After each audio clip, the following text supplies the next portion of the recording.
Hello, my name is Donna Mason, along with my husband DeCosta. We've been members of the congregation for 10 years. When I first walked into the building, I was in awe of the building. But since then, I've been in awe of the connections and the people we've met and the programs we participated in, and the way we have given to the cathedral, but the way the cathedral has given to us. And as a lifetime Episcopalian, I was familiar with the traditions when we came. However, the cathedral gave me significant opportunities that have inspired me to be more involved.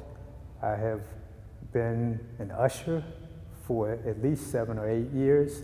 I have participated in the Saturday Men's Breakfast Club, which extended to my opportunity to help serve and deliver meals to homeless individuals.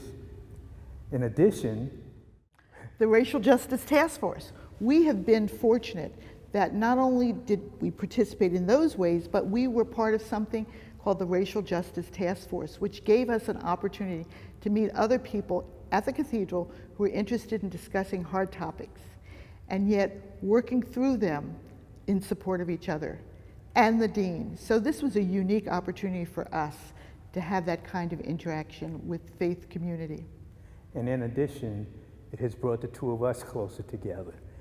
We have worked together, and the cathedral has provided us with that faith connection that has inspired us as we have begun this new marriage.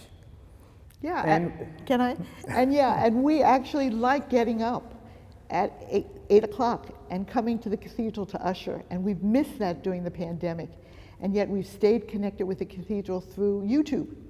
And what a gift that has been, that the cathedral has given to us, and probably thousands around the world. And finally, that's why we give to the cathedral, because it has given so much to us, and we feel it's important to give back.